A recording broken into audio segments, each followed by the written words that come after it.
everyone, welcome to another Bluedog vlog. Today we're bringing you our blog. We're actually out on assignment in the beautiful scenic rim in southeastern Queensland, and I'm sitting along a crossing of the Tamborine River. Funnily enough, this one is called John Billy Dag's Crossing, which I think is rather apt because I'm still feeling a bit of a dag bringing you these vlogs. And for the week gone past, we have to say a big congratulations to Sean from Toowoomba, who won the Bluedog Photography Photo Planet Post-Processing Challenge, as voted by you, the subscribers of Bluedog, and also to Tanya from the Gold Coast. She won our themed challenge this week, which was on seascape. So good on you, Tanya and Sean, well done. Our biggest news here in the kennel this week was the arrival of my new D4, so I'm putting it through its paces today. Don't forget to check out the unboxing video we made. If you click on the link below, you can see that. It was a bit of a funny day with mixed excitements as different parcels kept arriving at the studio, so I hope you enjoy that one. Not to be left behind on news this week was news that the Canon EOS 1DX, which we were hoping would be in Australia around April, has now been deferred till maybe mid-June to mid-July. So Canon lovers out there, you're going to have to wait a bit longer. Now the rumours are that it's going to be better than the D4 in its ISO capabilities and its auto-focusing. It's also claimed that it's going to shoot a rapid 14 frames per second. So the Canon users at the kennel are rubbing it into me a little bit at the moment, but let's just wait and see when this little baby comes out how good it is. So that's a little bit of Canon news. Thanks to everyone who joined Anita and I at the intermediate last Sunday. We certainly got to find out why the rainforest is called a rainforest.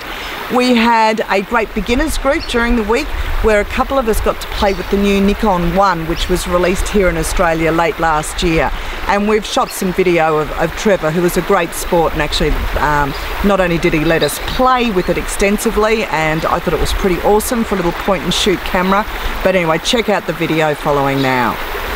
We had some fun this week playing with one of the Nikon 1s this week. They were released here in Australia last year at the end of 2011, and Trevor has kindly let us girls have a bit of a play with it today while he was in the beginner workshop.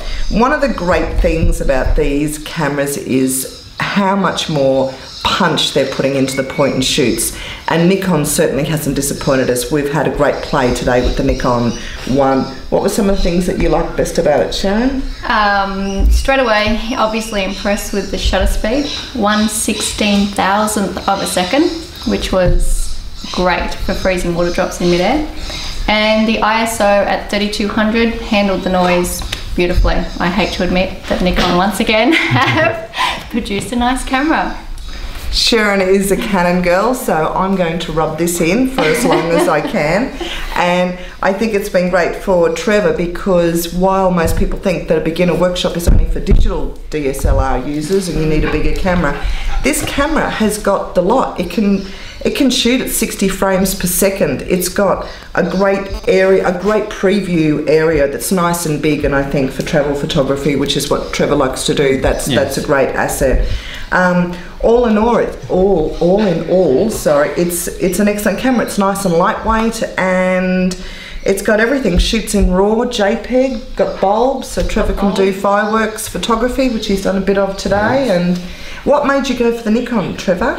It was the size, compactness, and that fast shutter speed or response time. Better for catching wild animals, things like that. So while Trevor's about to head off to the wilds of Africa with his Nikon 1 and we're stuck here in the studio doing work, luckily he will get this back. We won't keep it, although I'm very tempted to keep it for a bit more of a trial run. Anyway, it was great fun playing with the new Nikon 1. If anyone's heading to Canberra, don't forget that the National Photographic Portrait Prize will be continuing at the National Gallery down there till about, I think it's May the 20th. For those of you around Queensland, take the time to find out if there's a Queensland Festival of Photography exhibition near you. Now there's over 50 galleries featuring photographers from all different types, and there are some awesome exhibitions in here. So worthwhile checking out, and of course ours is out at Cunnamulla, so if you're venturing out that way, we'd love to see you there. And the week ahead, we've got our Tamborine Mountain Weekend Retreat starting tomorrow, so that is really, really exciting. We're welcoming people, they're flying in from Melbourne, North Queensland and even overseas. So during the weekend, we'll be posting some photos from that whole weekend of fun and photography that we're having. And at the end of next week, Anita and I are heading out to Mile Park. Now, Mile Park is a botanic gardens. It's just over 400 kilometres west of Brisbane, and it's one of Australia's oldest and most diverse collections of arid and semi-arid plants. So we're going to be heading out there for 2 days of workshops, which I'm really looking forward to. It's an amazing botanic garden, and the workshops have been filled for weeks, so that's great. Looking forward to seeing you all at Mile Park next week. This week we have had a lot of inquiries of people asking for advice or actually telling us some stories about when they've gone to buy equipment. Some of them, I must admit, have concerned me, so I'm just going to chat about a few bits and pieces about that very, very quickly for you and hopefully offer you some advice. One fellow was telling me that he walked into a shop and met with a saleswoman who told him Canon was the best camera. He decided to go away and have a think about it, and the next week he walked back in, and I'm serious, it was only 7 days later, and she now told him that Canon wasn't the best camera anymore, that he should buy an Olympus. He actually did go and buy that Olympus that day, believing everything that she said. He rang me, he emailed me during the week to tell me he's since been back in to see her because he wanted to get a remote cable release. He's joining us on a retreat soon. And the same sales lady told him that what he should do is actually drop his Olympus from a very, very high height and claim it on insurance and buy Canon, because Canon was now the best camera. Now, how does one salesperson change their mind in literally 3 weeks on which is the best camera? We're hearing stories like a lady phoned, she wants to start to get into some portrait photography, went into a shop to talk about off-camera flashes and which flash would be best for her. They told her not to worry about it, there was too many photographers out there, and I think off the top of my head it was something like a 270 Canon flash, which is not what she needs at all. She needs at least a 580 or something like that. I know this is so frustrating, and it's frustrating for us too. Here at Bluedog, we believe in the mantra that we want to treat you the same way that we want to be treated. And that's really, really important. Having somebody that's working in the field and knows the gear, and even if they don't, are willing to find out the answers for you, for your photography, no matter what that is. Whether it's just out here doing travel photos, taking family snaps, or taking your photography to that extra level.